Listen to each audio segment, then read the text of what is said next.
हर हर महादेव सभी को। आज आप इस ब्लॉग में देखेंगे कि कैसे मैं अपनी पंजाबी फैमिली को अपने गांव उत्तराखंड लेकर जाती हूँ। गांव जाने से पहले हमारे घर पर ही सबने डिनर करा था, तो सारे के सारे हमारे घर इकट्ठा हुए थे क्योंकि हमारा घर गांव जाने से थोड़ा नज़दीक पड़ता है।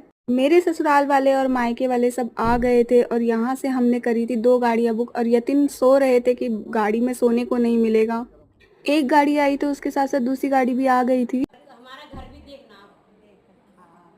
तो यहाँ भाभी बोल रही थी कि हमारा घर भी देखना, और हम निकल गए थे नीचे गाड़ी में बैठने के लिए और सारे के सारे हम जा रहे थे। और यहाँ मम्मी ताला लगा के अपने तिजोरी में चाबी डाल रही थी। मम्मी का पर्स तो तिजोरी से कम होता नहीं है।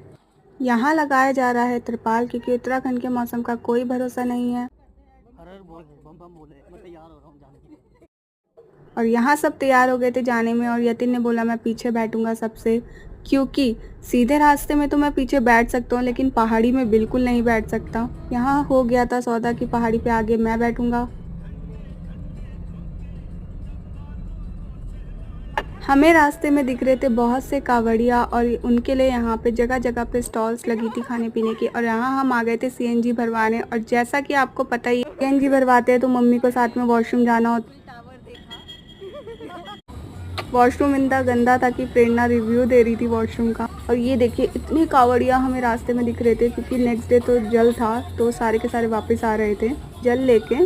एक गाड़ी में मेरे ससुराल वाले बैठे थे तो एक गाड़ी में मायके वाले। तो वहाँ से मम्मी फ़ोन करके बोली थी गांव में मंदिर के लिए झंडा खरीद लो, तो हमने खरीदा। और इस फ्लाईओवर में हम करीब 3 घंटा ट्रैफिक में फंसे रहे हैं।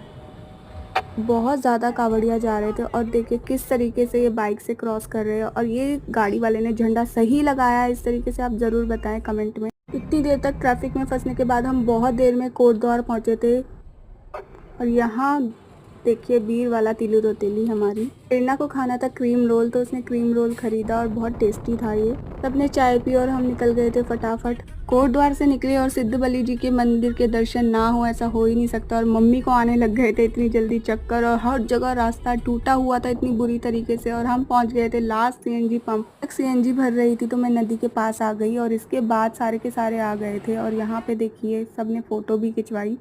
सीएनजी भरवा के निकले तो देखा चारों तरफ हरियाली ही हरियाली और इतना प्यारा मौसम। और ये मंदिर देखिए नीचे की तरफ था, बहुत सुंदर। 1.5 घंटे के सफ़र के बाद फिर ये कुछ खाने के लिए रुक गए थे दुकान में।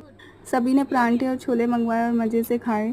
दुकान के आगे इतना सुंदर व्यू था कि मैंने इसको कैप्चर करना शुरू कर दिया। और इसके आगे का सफ़र मैं आपको बताऊंगी अपने पार्ट 2 में कि कैसे हमारी गाड़ी फंस गई थी गड्ढे के अंदर। पार्ट 2 ज़रूर देखें।